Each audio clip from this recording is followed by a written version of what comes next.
Colin was wrong. 50 NFL executives and coaches came out in Mike Sando's annual survey, and they've got Bo Nix tied for the 20th best quarterback in the league, below Geno Smith. Geno Smith's been in this league 11 years. He's made the playoff once. Bo Nix has been in the NFL 1 year, in a division last year with Herbert, Harbaugh, Andy Reid, and Mahomes in the AFC, and he made the playoffs. Sean Payton and I love Bo Nix. We're apparently on an island because they even have him below Tua, who's smaller, not as athletic, more injury prone, and I'd say Bo Nix slightly has the better arm. I don't get it. Okay. This is pretty funny because there's nothing wrong with this ranking in a vacuum at all. So, look, we'll throw out tier one. Those are, we know those established quarterbacks. And listen, Bo Nix had 1 year. You guys know that I'm mega high on Bo Nix and believe in him tremendously. But we'll throw tier one out. That's Lamar, Burrow, etc. Then tier two. We know how high people are on Jane Daniels. And I know a lot of Bo Nix fans will be like, wait, hey, he was comparable, this, that. That's all well and good, but we still do know what the general perception is of Jane Daniels. Had the best rookie year ever, etc., which is then CJ Stroud as well, who had the best rookie year until seemingly Jane Daniels, but people are giving him a pass because of how much of a mess and how injured his team was in year two, which again is all fine and fair. Justin Herbert is on a historic pace. Jared Goff has had tremendous success, has led multiple teams to conference championship games, played in a Super Bowl, etc. Jalen Hurts literally just won Super Bowl MVP.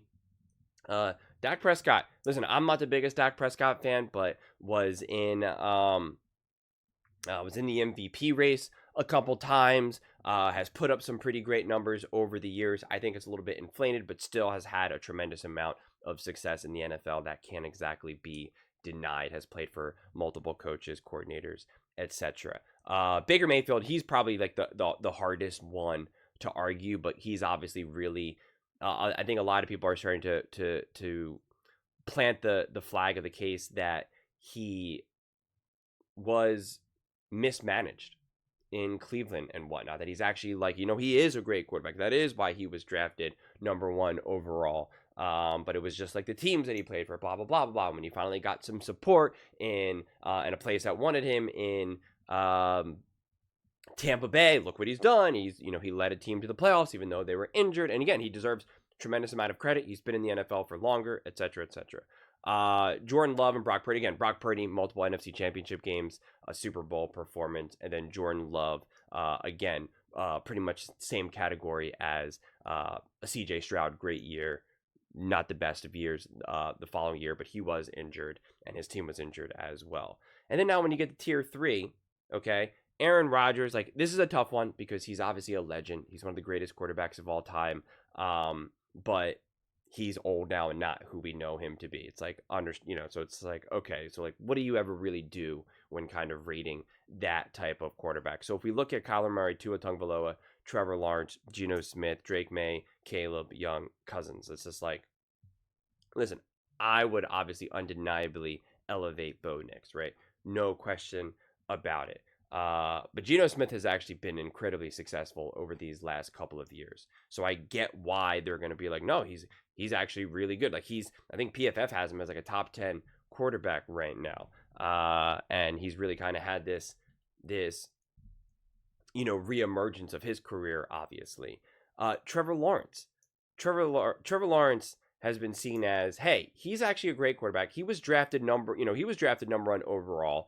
He's played for the Jacksonville Jaguars, a mess of a team, right? And I would say that Denver Broncos can appreciate it to a degree because I think they could understand that for the last 10 years, their team had been a mess. And so they could understand why it's kind of hard to be successful. I don't think Bo Nix would necessarily be balling in Jacksonville because I don't think really any quarterback would be balling in Jacksonville. So it's seen as no, he's actually pretty good. He led this huge comeback in the playoffs, has a playoff win. His team has been a mess, but he's been serviceable. Wait until he actually has a legitimate franchise, a legitimate coaching staff, and he'll return to number one. But we definitely do see the number one overall pick bias there for sure. And then same thing with Tua Tagovailoa. Tua, people forget, but in 2013, like he led that offense to being one of the best offenses in the NFL and was in the MVP race to the very end. It wasn't until the Baltimore Ravens' Lamar Jackson beat Tua that he then dropped out of the MVP race. But he was a legitimate MVP candidate. And even last year, he obviously got injured. But when you just look at the games that he played, technically, statistically, he was a top quarterback in the NFL. Now, I have my reservations with Tua, but Tua is actually a lot better than people realize. But he just feels so much more fragile, unfortunately. And his style of play is also a little bit more limited than you would want, combined with his fragility, that I think it just, people see him, their perception of him is a lot smaller than actually what he is. But like he's not some scrub quarterback by any stretch of the imagination. And yeah, their coach is really smart, and they had Tyreek Hill and whatnot, but like he was still leading that offense to one of the best offenses in the NFL. They were competing for the number 2 seed until they lost to the Buffalo Bills in the final game of the season. So like there was a legitimate like run there for Tua, and then again he got injured, and now he has the concussions, and so it's always a little bit different, and so he has to kind of manage his game differently, and the coaching staff's going to call the game differently, and so it's just a little bit harder to actually evaluate his true skill set in the NFL. But like it's just, again, it's understandable if you kind of just think about it for a second or two. And then you got Kyler Murray, who's hypermobile, and people love their hyper mobile quarterbacks. But I guess what I'm really trying to say is, like, at the end of the day, he's played for 1 year. He's had a tremendous amount of success. He's ranked 20th. And I think that the people in front of him are there more because of the time that they've had, or people just got more excited with the actual skill set that they saw, like Jordan Love being the best quarterback in the NFL for that 10-game stretch or something. CJ Stroud leading the Houston Texans to the playoffs and winning a playoff game in the wild card round. Like, I just think that there's just more momentum, more established momentum there as to why they're putting these quarterbacks ahead of Bo Nix, rather than saying, hey, let's just sit here and have a real strong evaluation as to where to put these quarterbacks. Because right now you wouldn't put even, let's just go back to tier 1. You're not going to put Stafford at 5 right now. If you're really factoring in his age and his health and that, all these other things, like they're looking at Stafford just on a pure talent basis and what they know him, of what his peak has been and what he can be, right? That's what they're kind of going off of right now. I mean, in no way right now are you going to put Dak Prescott ahead of Brock Purdy. But like, Dak Prescott's been in the NFL for now nearly 10 years. Brock Purdy had back-to-back amazing years, was in the MVP candidate, and then last year his team was decimated with injuries and didn't play great. And so they're like, all right, well, we'll knock him down now too. So it's just like, it's just rankings like this, tiers like this are just so kind of like, honestly, whatever. I mean, seriously, they really are. But I spent longer than I really even wanted to on this because I wanted to talk about the preseason game, and I might now just turn that into a separate video. But like, I just saw a lot of comments where people are like, "Oh, Bo Nix didn't play good," or this, that, and it's just like, he played perfectly fine in that preseason game. Like, I'm not acting like it was like this amazing great game, but like he had a couple plays. First off, he played a whopping 2 drives, and the second drive he was pinned back in his own end zone, so which makes you incredibly limited as to what you can do and what you're going to look to run, just from a coaching and game plan perspective. But that's neither here nor there. That first drive, he had a gorgeous throw, literally textbook perfect, that was just dropped.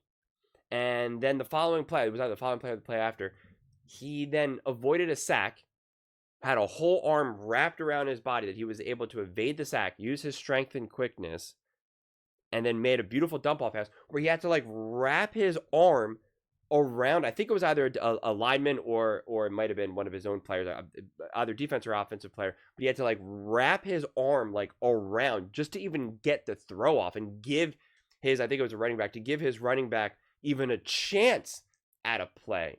was pretty impressive, which was then, again, also then dropped. And so, like, little nuggets like that are what I'm looking for in a preseason game. I don't care about a bottom line box score, okay? Because we got undrafted rookies throwing for like 150 yards and 2 touchdowns. Like, does that mean that they're now stars? Like, it's just we've like seemingly lost our perspective as to what a preseason game is. And I'm like hearing from all different teams and all different quarterbacks, and they're like, oh, so and so got cooked. That's what they said about Bo Nix. Oh, Bo Nix got cooked, and it was like, what? Like, I guess so. Shador Sanders cooked, and it's just like, I mean, he went up against the backups for the Panthers. I think the Panthers were in for like a couple drives, if that, for their starters, and the rest he played. And he also played essentially nearly the whole game while other quarterbacks had like a drive. Like, it's just, we all just got to chill. I mean, we really do. Tanner McKee cooked because the Bengals played their starters for a long time. And Tanner McKee had his backups. He was playing with backups, and he actually legitimately torched them. Like, there is a difference. Having someone like Bo Nix who played 2 drives, one of those drives in the back of his own end zone, like, we just gotta chill. We all just gotta chill. I mean, it's just, to see the intensity that people are bringing with these preseason games are pretty wild. But I might turn that into a separate video and actually look at the clips and look at the plays. But I saw that, Colin did a whole right and wrong on Bo Nix, so I figured let's jump into it. But those are just my thoughts. I'd absolutely love to hear yours. What do you guys all think about Bo Nix's ranking, as well as his preseason performance? Let me know in the comments below. I read every single comment. It's whether you agree with me or disagree with me. Either way, let's get in some discussions. Let's get in some fights. But ultimately, let's just have some fun. And please do consider subscribing. We are building an amazing community here, and absolutely love to see you part of it. I want to build something that we all genuinely feel connected to. Something that we're really excited to be part of. I think we're on our way to doing it. And please don't forget to give this video a thumbs up, as it really does help with visibility and the algorithm. Thank you so much. See you next time.